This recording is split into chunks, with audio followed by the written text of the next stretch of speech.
Hey guys, what is up? My name is FootyFC and today we're going to be building tactics together, showing you all the basics of how to build a tactic, what to look for, what not, and all that good stuff, so completely ignore this. Now, when we start a save, obviously one of the first things you need to do is build a tactic. And a lot of people go into it knowing exactly what they want and making their team work with it. That is completely fine. A lot of people want to adapt their systems to the team at hand. That is also completely fine. And what we're going to kind of do is try and make the best of both with that and really find out where you should be going. If you're not one of those who are really tactic based, as long as you're observant, you'll be absolutely fine. So when you start a new save, I'm already into this one, so don't worry. You'll be showing your team's weaknesses and whatnot. Now on Liverpool here, for example, it'll say our strengths. We've got a very determined team, which means if we're losing games, they're going to try their best to get back into it, and they're going to keep playing to the final whistle, which is great, but it's not something that's going to help us with our tactics. So as you look down, aggression, you know, that means they're going to go in for more tackles and they're going to really try and get that ball, which once again is great. However, it doesn't really help us too much. Marking, that's alright. Stamina, decisions. Okay, so we know we've got a very good anticipation, that's another good one.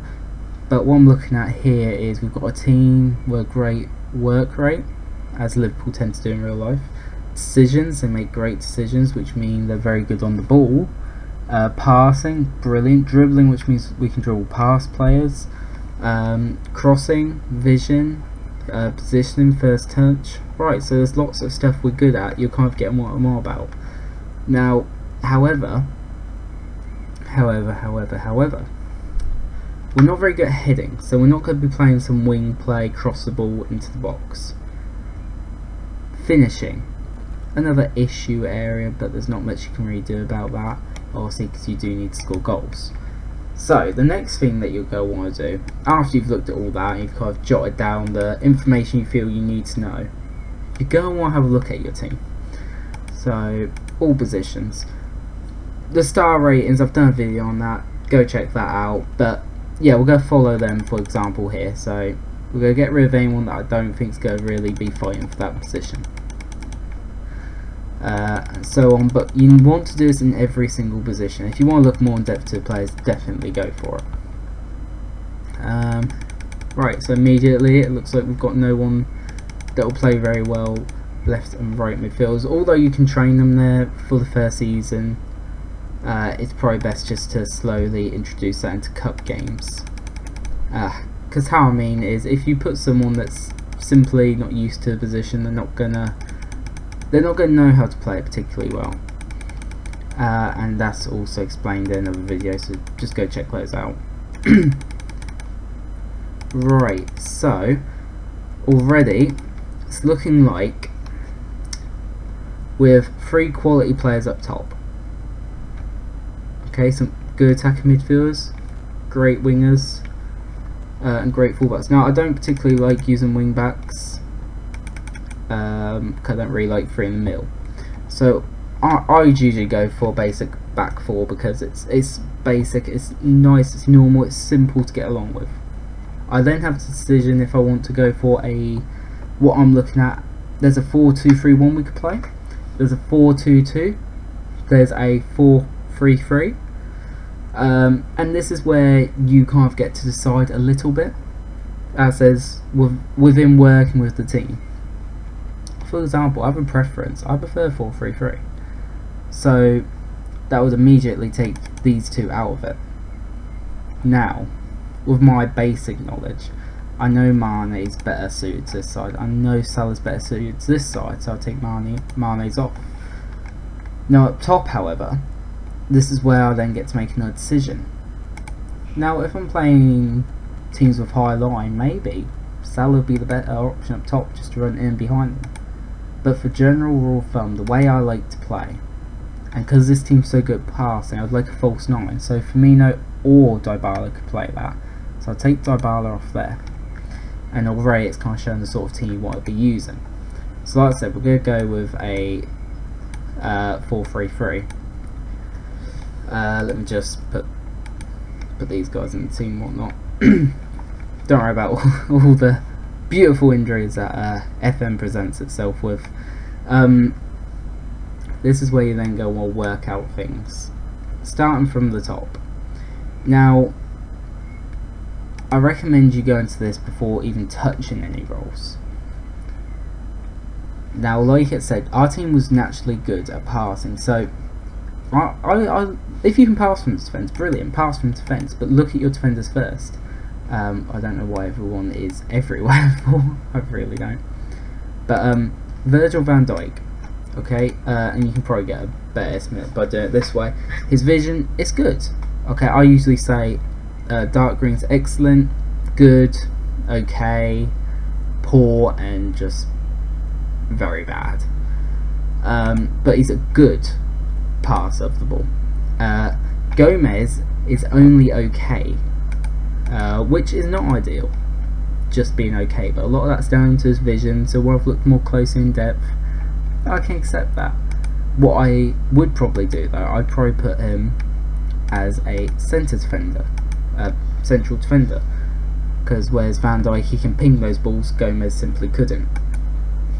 But I can play out from the back, obviously, because a lot of players aren't actually good. I can play shorter, simply because shorter passes means you're going to pass the ball a lot more, which gives more opportunity for error. But if your players are good at passing, why not do it? We all want the tiki-taka style. Not all of us can have it, but that's what we want. Now, tempo.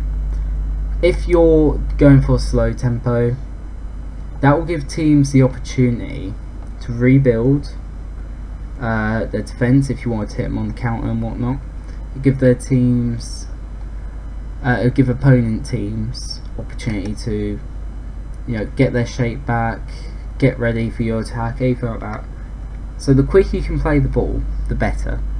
But you need to do it within reason. Now, our team are good, but I wouldn't say the best. So I'd have it on higher tempo. Also, you don't want time wasting. You can pass into space, but I've never been a fan of that. I mean, if you're a counter-attacking team and purely only for counter-attacks, you could definitely put that on if you want them to pass into the space. I personally don't, but that's me. Once again, we have a very good passing team, and we've not got much in terms of height inside the box, so early crosses, no good, like we explained earlier. You can shoot on sight, but more often than not, you can't waste a lot of opportunities, so work into the box is a good one. Now, you don't want to have too many things ticked, because whilst running that defence could be great, you might have the wrong ball. You might have the wrong player on it. For example, if I pick Trent is not the best dribbler, so I tend to just, for example, Salah. Oh yeah, he's terrific at dribbling. Let's edit the player instructions, and he's on dribble more, so that is fine. So other than that, we'd be about farmers. Creative freedom. I usually tend to use these in game.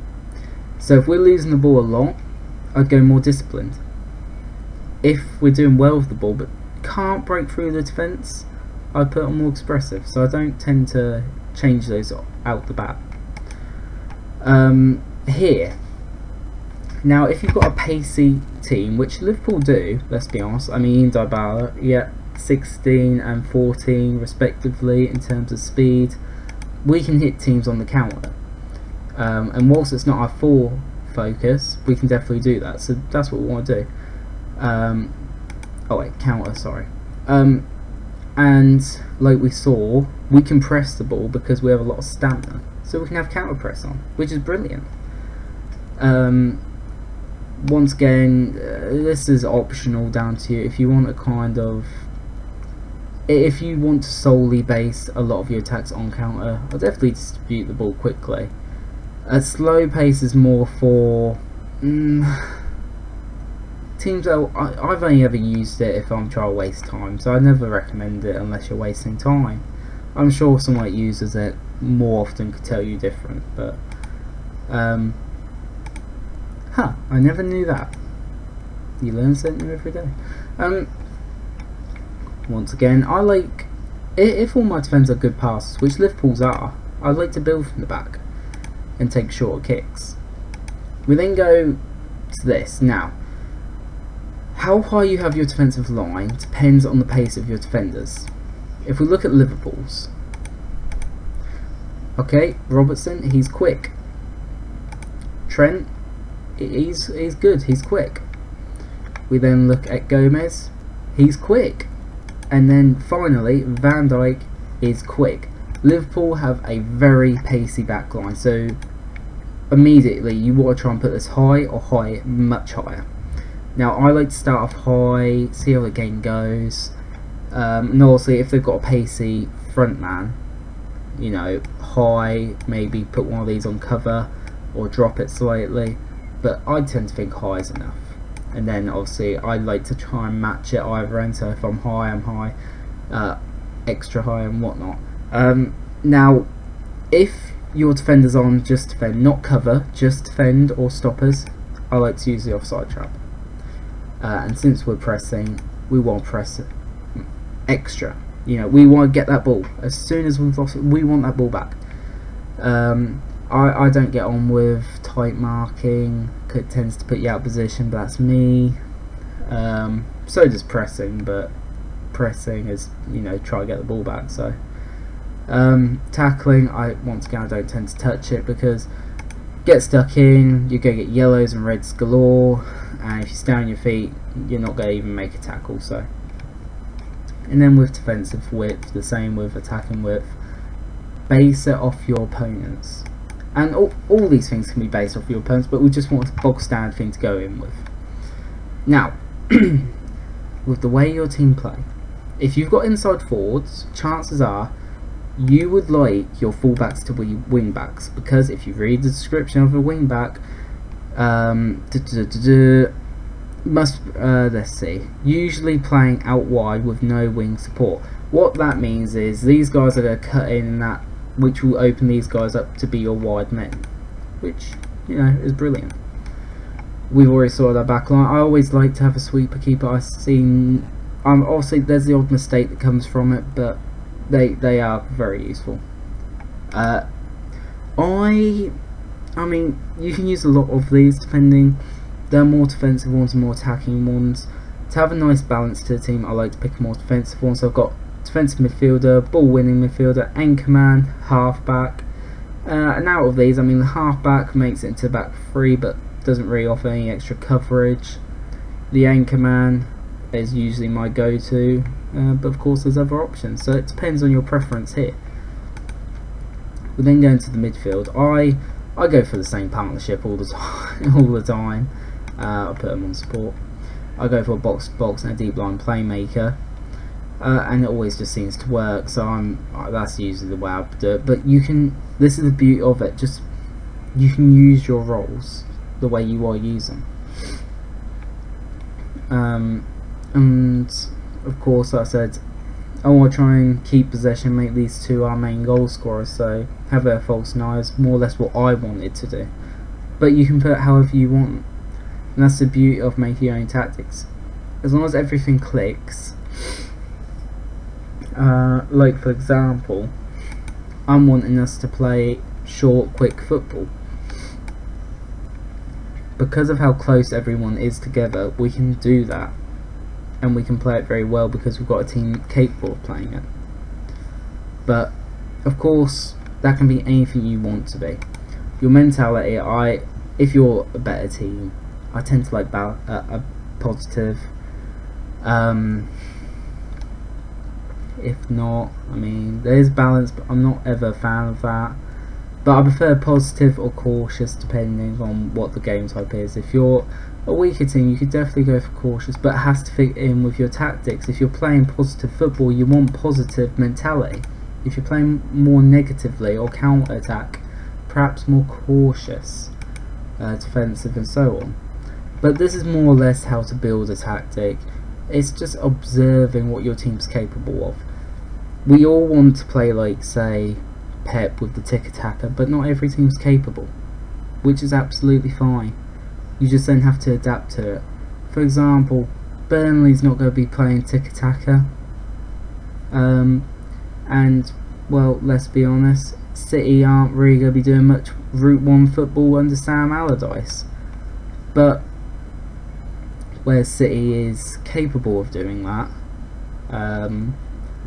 Burnley aren't. So work with the players with your disposal, but also try and fit them into the system that you want to play. I hope this video has helped you, and I really do, because you know it is hard.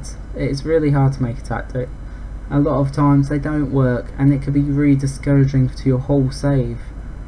But no, it's definitely something to look into and try and see what you can do with it. If you need any help down in the comments, please comment. I'm always more than happy to chat to anyone. So I hope you guys have enjoyed. If you have, please leave a like, and I'll see you next one. Bye bye.